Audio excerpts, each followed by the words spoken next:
Hey, what's going on YouTube?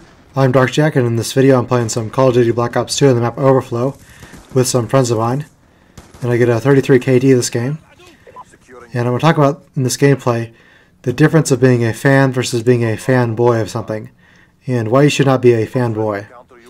Now, I'm a fan of many different types of games and consoles, including the Halo series, the Final Fantasy series, the Call of Duty series, and the Xbox 360 is my console of choice.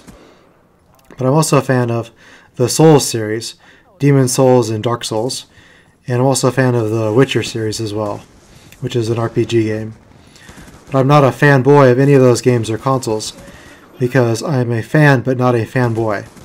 Because a fanboy is someone who is a loyal advocate and defender of a console or game, and they are so loyal to their system of choice that it clouds their judgment and it affects their ability to reason correctly and to see the errors and flaws in their game of choice. Now, a fan is someone who enjoys something.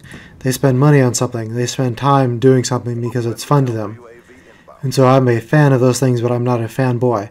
I don't allow my enjoyment of them to blind me to their faults, because I can certainly see lots of faults in the things that I enjoy, because no game is perfect.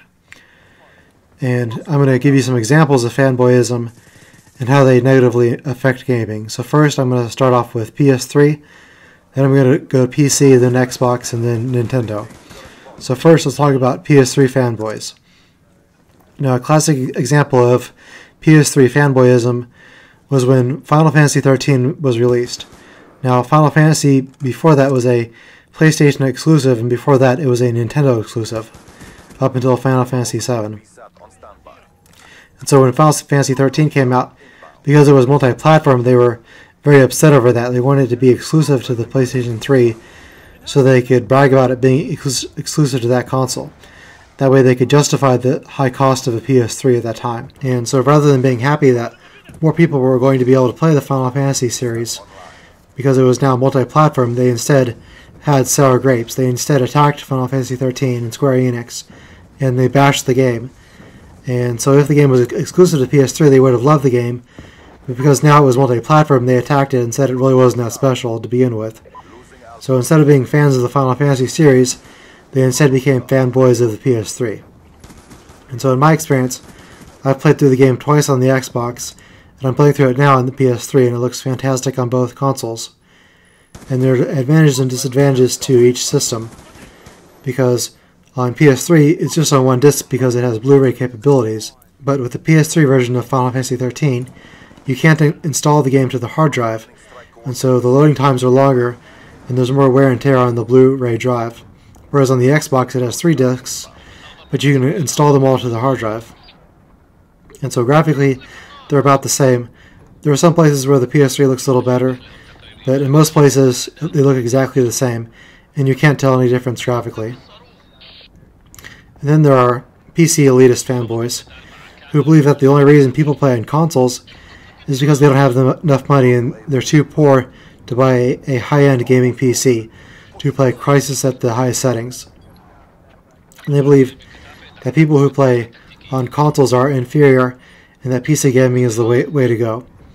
But the real reason that people play on consoles is because of exclusives. People buy consoles for the games that are exclusive to them. People buy the PS3 for games like Uncharted and God of War, and people buy the Xbox for Gears of War and Halo, rather than it being a monetary or financial reason.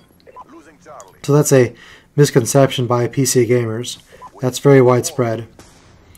And with the next generation of consoles coming out, the gap between the PC and consoles is going to be basically eliminated, especially with 8 gigabytes of RAM, and especially on the PS4 with its DDR5. And so with those fanboys, I find that PC and PS3 fanboys are the worst, whereas Xbox and Nintendo fanboys are nicer, but they're generally more ignorant.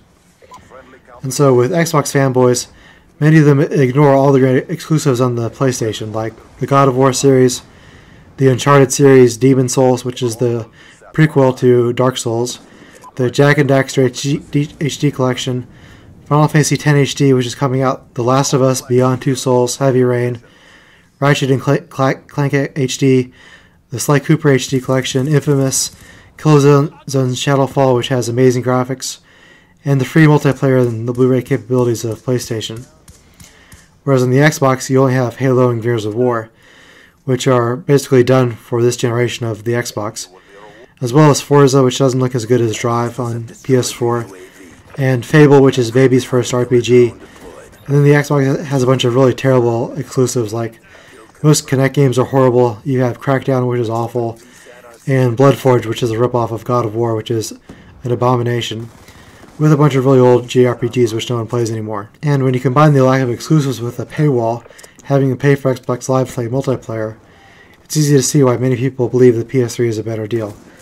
And so the reason why, at this point in the console history, I've not jumped ship from Xbox to PS3, even though I own both consoles, is because on the Xbox I'm much more comfortable with a controller, and because I'm a Call of Duty player, and Call of Duty DLC comes out first on Xbox, so it allows me to upload YouTube videos earlier for Nazi Zombies, which I get a lot of views off of, and because I have a friends list full of people who are really good at Call of Duty on the Xbox.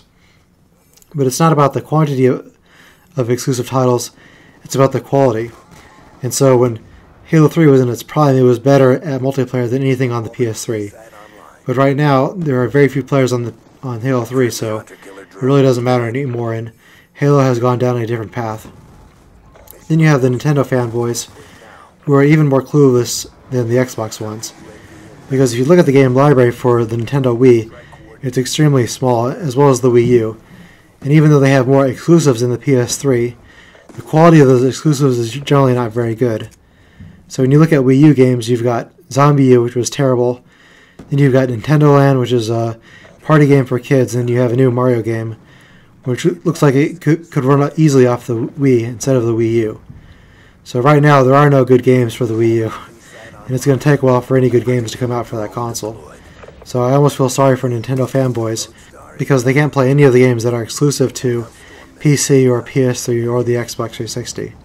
So they've never actually played a real AAA title before. All they know is Mario, Zelda, and Donkey Kong, which is rather unfortunate and sad in my opinion. So I hope you guys enjoyed this commentary. And the lesson for today is be a fan, but don't be a fanboy. And broaden your horizons. So I'll see you guys later.